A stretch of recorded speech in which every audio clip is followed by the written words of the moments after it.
Who can legitimately beat Clemson this season? I'm talking about making it a bad day for them. I'm diving into that in just a second. Happy Tuesday morning to you. I hope you're doing well. Hope everything's going good. If you're here in the upstate of South Carolina, it has been raining for, multiple days. So enjoy it. I mean, at least everything will be green. Aside from being a meteorologist, on the part-time here, if you like talking college football and you like talking Clemson football, I hope you'll subscribe. It does help out the channel, and it's free. So please pass along. I do appreciate that. Also, I just previewed the Georgia Bulldogs. I know the bad guys from Athens. The link is below this video. Go check it out, and hopefully you'll subscribe to my other channel called Another College Football Podcast.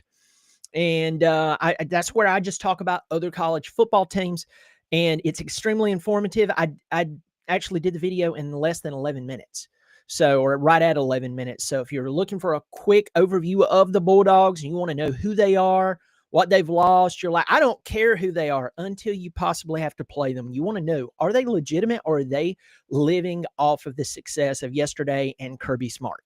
So go check them out. And then you have heard me, if you've been watching my recent videos, you have heard me talk about this giveaway with 1790 Knife and Tool. They're out of Pendleton, South Carolina, right around the corner from Clemson. Bill Mooney and I, we've been talking for a while. I said, Bill, we need to wait until college football season's about to kick off. And that's when I think we should talk about 1790 Knife and Tools. So we're doing a giveaway. All right. And I'm going to read this here. The details are simple. All you need to do is register using the form below and provide some content ideas for me and my channel, and I will pick a winner, a runner-up, and a third place prize. Now, the first place prize is a Raptor knife. Then a second place is a Firmus knife, and then third place is a Pry tool. Listen, these are custom knives. This is not like going to Walmart, getting one of those cheap knives that you clean your toenails with. You get the black sock fuzz out of the corner of the toe, and then you forget to wash it, but you cut your apple with it. You know who you are. No, this is really good stuff here. Look at that. There's the Raptor, Clemson Raptor. Can you still see that? Hopefully you can still see that. Look at that. This is officially licensed. Bill has went out of his way to ensure these are officially licensed. And Clemson was like, sure, we'd love, absolutely, do your thing. Look at the Pry tool. That is really cool. These are some really awesome things. You should go check them out. And listen, if you end up making a purchase, use the code DABO5 right here for a 5% discount. You see free shipping, and you're automatically registered with the August giveaway program. And look at that, covered for a lifetime. All right. So anyway, drop over there, fill out that form. People are already filling out the forms, giving me content ideas. By the way, I've already saw them. Bill's sending them over to me. There's some really good ideas coming out there. So before I go and pick it, I'm just letting you know, I'm waiting. I want to see what you guys come up with. You're coming up with some really good stuff. So go over there, check them out. Bill, thanks for it. Thanks for putting this together, man. I appreciate it. Let's dive into Clemson. This season has a lot of expectation. Expectation is a compliment. When people expect something of you, it's because you have some type of characteristic, something or multiple things you're bringing to the table that raises the stakes. Really. If Gordon Ramsay is in the kitchen, the expectations just changed. Versus even really good chefs. You're sitting there going, Gordon Ramsay's cooking this?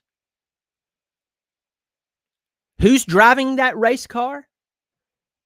Max Verstappen's driving the race car? Eddie Van Halen's on guitar? I mean, rest in peace, but you know what I mean. Expectation goes through the roof because you bring something to the table. And Clemson returns a lot of really good, experienced talent that, quite frankly, gives us unbelievable expectation of them. The most expectation since probably, well, they won the national championship in 2018. You got Matt Luke on the sideline. You have Tom Allen. We hear the reports coming out of camp of how this guy is just different. And he has the receipts. So that takes the expectation to the next level. Of course, Clemson kicks off the season from today, 18 days from today on August the 12th. It's a Tuesday morning, about 10 o'clock-ish Eastern Standard. And we all know it's LSU. LSU returns a lot of talent. They have their returning quarterback. They got some guys out of the portal. They always recruit well, blah, blah, blah, blah, blah, blah, blah. It's a massive game. And I know Ohio State and Texas play earlier that day, 12 o'clock on Fox. Clemson plays at 7:30 that night. But I'm telling you, the game for me of the day, of two teams who actually have a lot of returning experience, it's actually Clemson and LSU. Ohio State and Texas, listen, no offense, defending national championships, champion Ohio State Buckeyes. Eric Boggs, my buddy over at the college huddle, who's a massive Ohio State fan. No offense to you, sir. Only bad thing about Eric is that he's an Ohio State fan. I always pick at him and say that. But Ohio State has lost a lot of experience. I didn't say talent, experience talent. And that's a big deal. Sure, they got Jeremiah Smith coming back. Sure, they have Caleb Downs coming back. Carnell Tate. They have a new quarterback. Texas lost a lot of experience. Sure, they have the quarterback we hear about all the time, but literally the game of the day between two teams with experienced talent returning and their returning quarterback, which last I checked, is kind of a big deal. It's Clemson and LSU. But the question for this season is who can beat Clemson? Really? Who can beat Clemson? Now, I'm going to share the schedule here, and we're going to look over this. And I want you to see something very, very quickly. Obviously, that LSU game is massive. We know that LSU can beat Clemson and that Clemson can beat LSU. Yes, LSU fans. Clemson can beat LSU.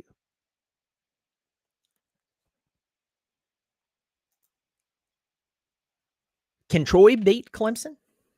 In Clemson? No. I don't see it. I don't see Troy coming in and beating Clemson. Let's talk about Georgia Tech. Can Georgia Tech beat Clemson in Atlanta? Brent Key. I'm a big fan of Brent Key. He took over a mess. And the guy before him not only took over a mess, he had to change the offense, no matter your feelings about Jeff Collins.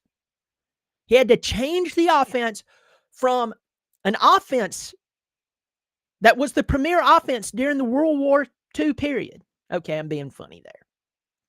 I know Nebraska ran it in the 90s and did very well, all the way up through the 90s and did it very well. I know that Georgia Tech had success with it. But Brinke took over that team. He has Haynes King. This game in Atlanta on September the 13th, Georgia Tech can beat Clemson. Maybe that's like speaking Mandarin to you, and you're like, what does that mean? That means that I don't speak Mandarin, and most likely you don't either. This team took Georgia down to the wire. And maybe you're sitting there and you're like, I mean, that was last year, Brian. That's really good. They returned 7 starters on both sides of the football. And don't forget Jamal Haynes, the incredible running back. I mean, this team can do it. This is the best Georgia Tech has looked in a while. After multiple sub 500 seasons.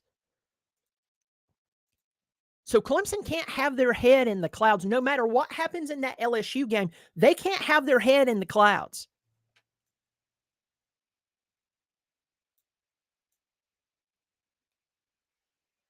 Malik Rutherford, their second leading receiver, he's there. Their leading tackler, Kyle Efford, he's back. Amari Harvey, their second leading tackler, he's back. Fourth leading tackler, Clayton Powell-Lee, he's back. Omar Daniels, back. This team has a lot of their team back. And so the thing that I would step back and is say that Tyler Santucci, from what I can remember, he's gone. You remember, he was actually a name that was floating around for Clemson's defensive coordinator position, and then we got Tom Allen, and I'm thankful for that. But Georgia Tech can beat Clemson. Don't allow that to be something out of the realm of possibility. Clemson has to pay attention to that game because it is a game that you know that they have the talent, but you still go, it's Georgia Tech. And even with them getting better, they still lost 6 games last year. Counting the bowl game, they still lost 6 games. Let's go on to the next game. Syracuse. I like what Fran Brown did last year, but that team's gone. I mean, think about it. He went 9-3 in year 1 and beat Miami. And whether us Clemson fans want to admit it or not, and I've heard some really good excuses. Clemson should have never been put into the position last year to have to need someone to help them to get into the ACC championship game. They shouldn't have. I know it's last year, but listen, folks, I'm just asking you, please learn a lesson with me and not have, and then please don't be selectively stupid later on down the road. If you have the talent, you should use it. And Clemson shouldn't have needed help last year. I don't care if it's Clemson. I don't care. If your team is talented, you shouldn't need the help like Clemson got last year from Syracuse. But this is a totally different Syracuse team. Kyle McCord gone. Oriande Gadsden, I think that's his name. Unbelievable talent. I think he's playing for the Chargers now. Gone. They lost a lot. Clemson, I believe, wins this ball game. This is not my official preview. I'm going to skip a couple of teams. North Carolina. I talked about this in the other live stream. North Carolina has a lot of hoopla going on in Chapel Hill. I remember the days of Oscar Davenport, Leon Johnson, Chris Keldorf. That's a name a lot of people forgets in ACC 1990s ACC football. L.C. Stevenson, I think that was that other wide receiver's name. He used to burn Clemson. Clemson couldn't cover a pass thrown downfield. It was crazy. And so with that said, I think about North Carolina when Brandon Spoon was there. I think about those teams. But folks, I know Belichick is there, but there is a lot of extracurricular activity going on around this program.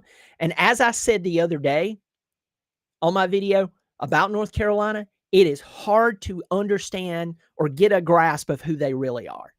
And I'm sorry for moving my mic, but I just can't take it anymore. It's just weird. But North Carolina has went to the transfer portal, and they're going to pull guys. They're going to do their very best to be competitive and to quickly be competitive. But I am telling you straight up, it is hard to get a grasp on who this team is because you're hearing about everything else but the football team. Really. You're hearing about Belichick. Yes, it matters who's coaching, but who was your offensive coordinator? I mean, really? His OC is Freddie Kitchens, former head coach of the Cleveland Browns. Steve Belichick, Washington's DC in 2024. That's who you have. And maybe they do well. I don't know. Gio Lopez, but listen to me, folks. You don't hear about the team as much as you should. And there could be theories out there about, North Carolina is doing this wonderful thing where Belichick and his romantic life is put out there so no one's focusing on the football team and they're playing 4D chess. Maybe so, folks. But I don't see North Carolina. Remember, when the talent hits the field, if you don't have the adequate talent and you're going up against a team who does have the talent and more of the coaching pieces are there, that's the category I put Clemson in. You have Tom Allen, you have Matt Luke, Garrett Riley. I really hope to see him open it up this year against the big teams. If that happens, Clemson should beat them no matter if they try their hardest and come up with their best game plan, because it's just not there. This is first year for all of them. Let's talk about Boston College. Boston College, Bill O'Brien, year 2. I just don't see it happening. SMU. SMU is interesting. And here's the reason why. I know they have Kevin Jennings coming back. And I know Brett Lashley can coach, but he's one of those guys where he is it's almost like some of these coaches that you'll see, they have the ability to coach offense, but you question their defense. Now, they return around 7 starters on the offense. They return only 5 starters on the defense. That's a big deal, folks. You're coming into Clemson, South Carolina, and you're going to play against a team who's loaded on both sides of the ball. You have NFL talent on both sides of the football. And listen, I'm not knocking SMU, but remember last year they played BYU. BYU, solid team, not an amazing team, not a bad team. They lost by 3 points. Their biggest win last year was against Louisville. And then after that, they didn't have to play Clemson. They didn't have to play Miami. And I told everybody in their brother, guys, listen, this strength of schedule thing, people like to get all uncomfortable with it, but strength of schedule, it really does matter. Clemson had a massive lead on them, and because of certain things that have been changed, gave the lead back. SMU ran that same play basically over and over against Clemson's defense, and the scheme didn't stop it. They did that same thing against Tom Allen when he was at Penn State last year. 1 year at Penn State. They did it in the opening round of the college football playoff, and Tom Allen absolutely made them pay. I mean, beat them terrible. Had 2 pick sixes in a blink of an eye. They lost 38-10 to Penn State. Opening round of the college football playoff. Now, of that team, they lost Brashard Smith. Their leading rusher / wide receiver converted to rusher. They lost L.J. Johnson, third leading rusher. Jalen Knighton, the guy, he was injured. That's the Miami transfer. He's now at West Virginia, if my memory serves me correct. They lost their 2 leading receivers. So a lot of people are looking at this game. By the way, lost their first and third leading tacklers. Between them, over 200 tackles gone. Jonathan McGill, their fifth leading tackler, gone. And then a bunch of guys below them. Folks, everyone is looking at this SMU game, and they're thinking, oh, this is the SMU of last year. No, it's not. And there's a lot of people who has them projected to be second in the ACC behind Clemson. And folks, I'm just telling you, if that is the case, the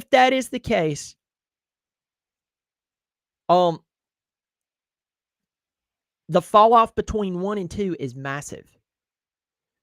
Their toughest games this year is at Clemson, Miami, and then they get Louisville at home. The rest of it is not that good. Now, I know they play Baylor in week 2. There are people going gaga over Baylor.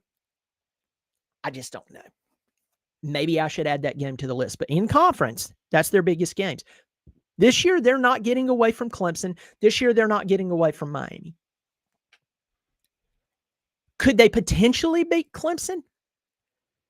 I'm going to go ahead and say no. You've lost that much talent. I believe.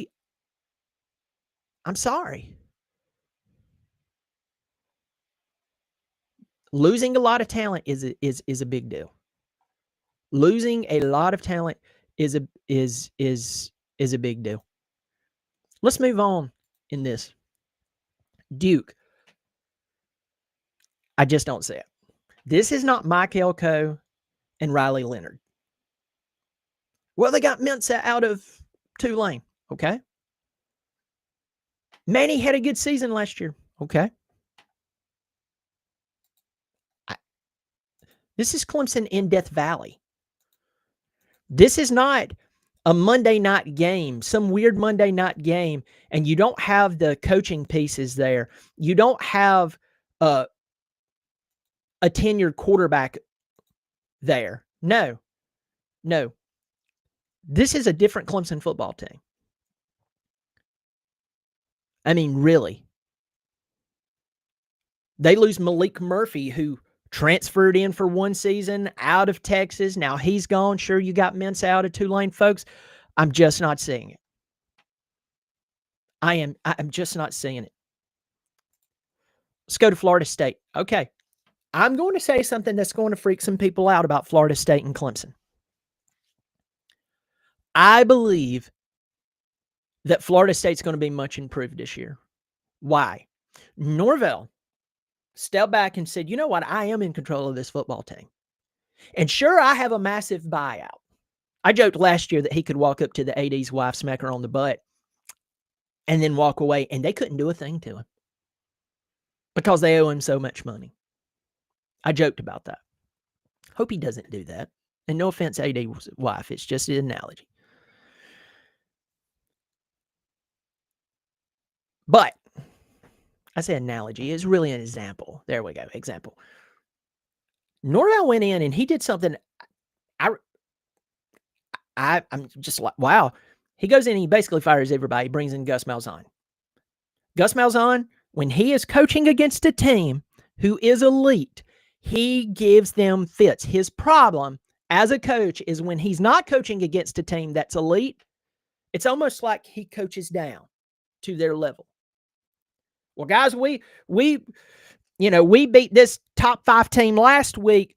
We definitely can beat this just average football team. And then they lose to the average football team.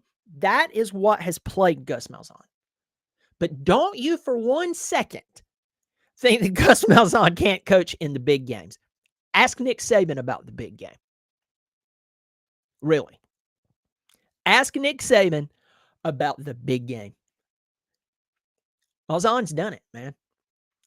And I believe that he is going to take this transfer portal put together football team at Florida State, and I think they can give Clemson, even in Death Valley, a game.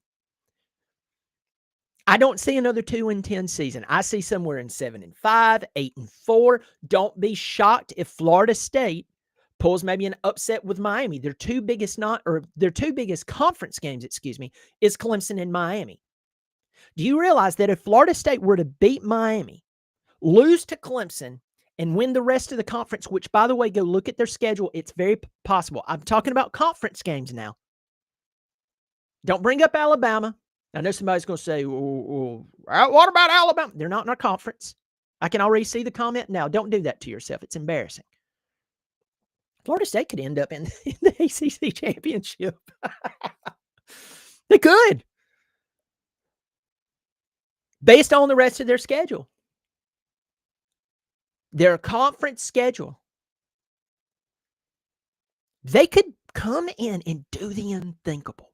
The unthinkable. Everybody's sitting there going, how did they do that? Yes, I believe they could beat Clemson. In Clemson. Now, am I predicting that? No. Do I see that as much of a possibility as, say, LSU beating Clemson? No. But I'm telling you, Florida State, with the coaches that Norvell has put in place,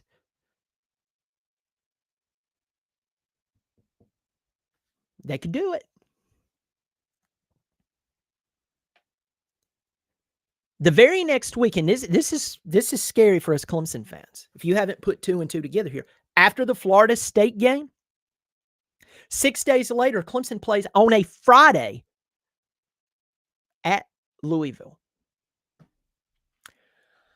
I don't even think I have to say that they can beat us. I think you know it. Now, let's be fair to ourselves here. Let's talk about who Louisville has coming back.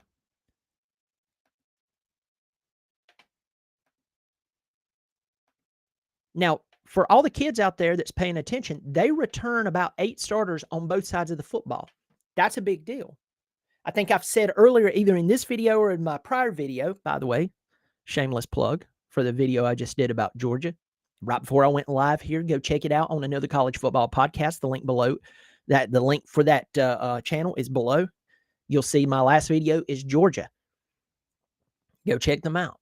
But I mentioned that there are a lot of big teams in college football who they have a new starting quarterback. Right off the top of my head, Ohio State, Georgia, Oregon, Texas, Tennessee, Louisville. They have a new quarterback. They got Miller Moss out of USC. You go, well, Brian, he was benched last year.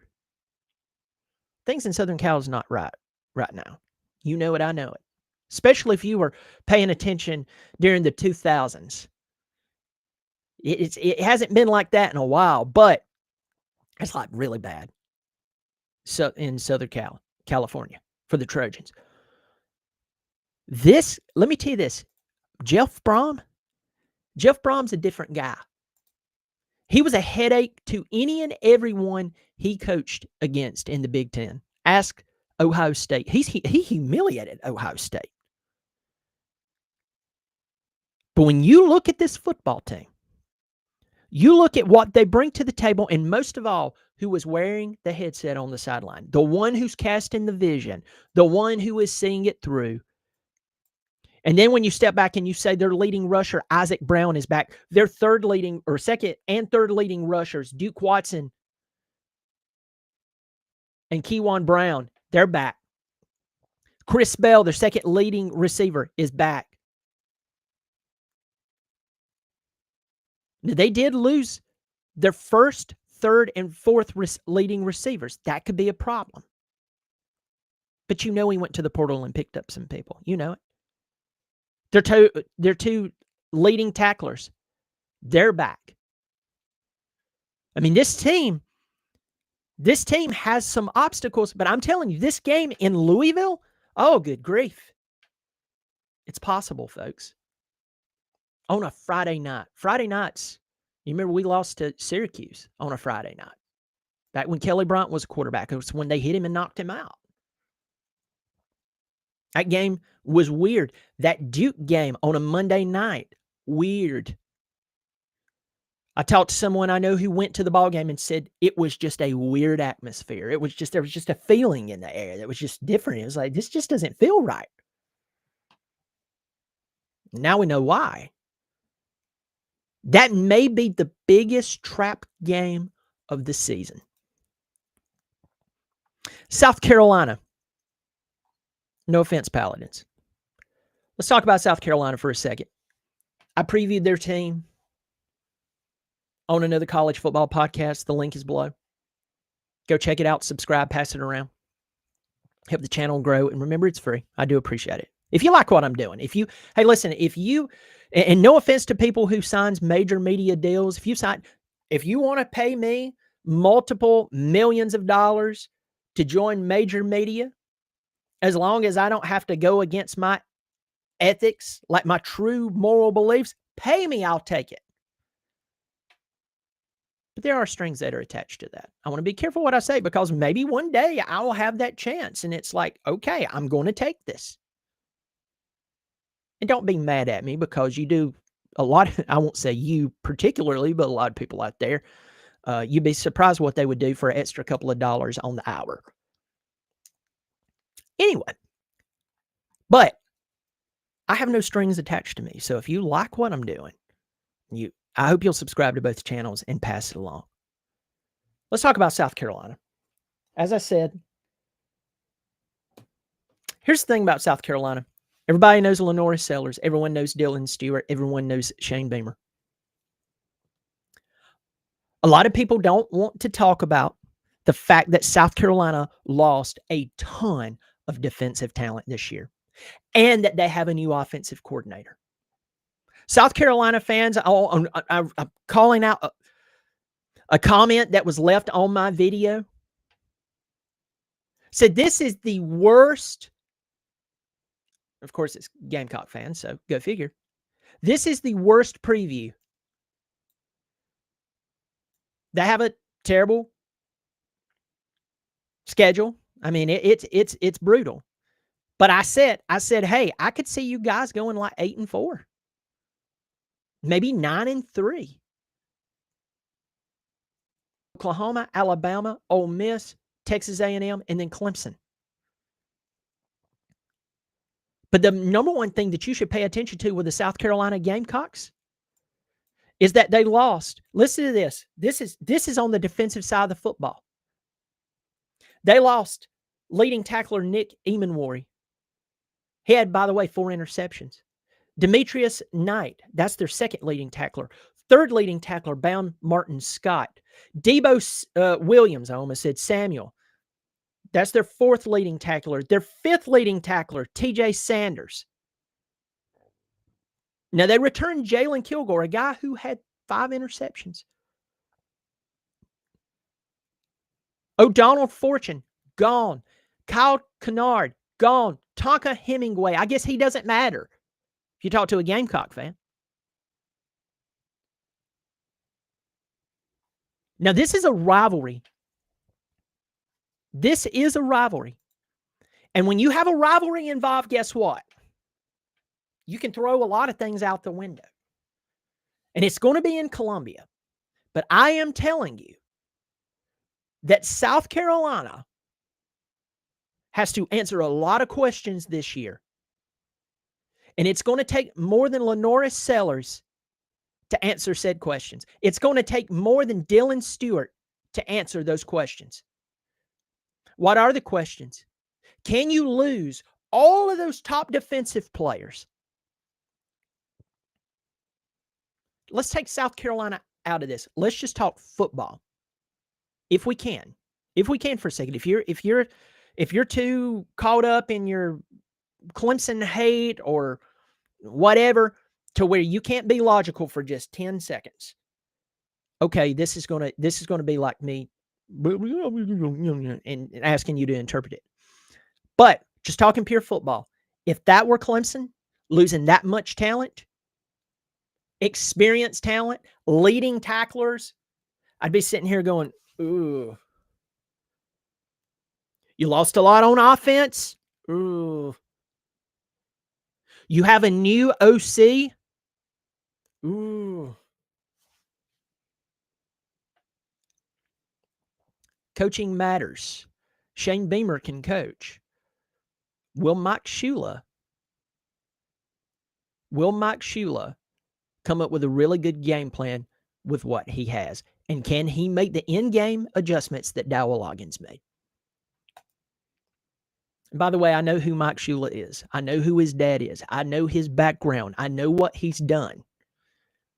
And I'm just telling you, this South Carolina game right now in August, everybody's looking at this South Carolina game, and they're not only talking about the rivalry, they're really talking about what happened last year.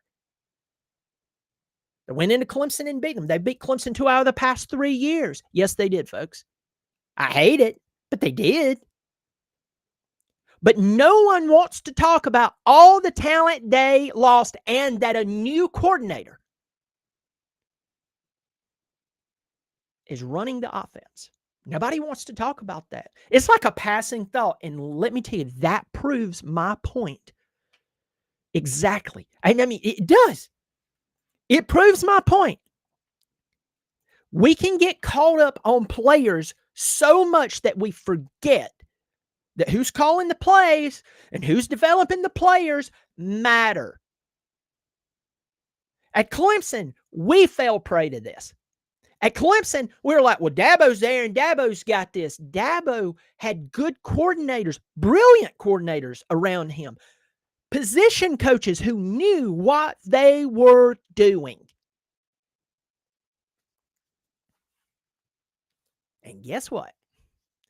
When they either retired or they took that other job, and we brought in guys who maybe right now is just not the time for them. Maybe later on there'll be really good coaches down the road. They need to grow. People have to grow. Please understand that's what I'm saying. People have to grow. People have to get better as coaches. They grow in their career.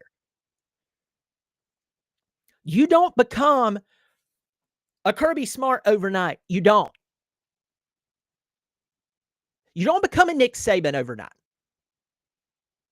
You hear the stories about how dedicated he was to the game. And you realize something. It takes time to grow. So that's what I'm saying about those Clemson coaches, those position coaches, those OCs, the OC, the DC. Yes.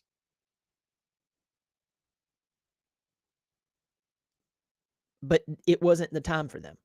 They needed more time in the oven. They needed more time on the tree. You picked them before they were ripe.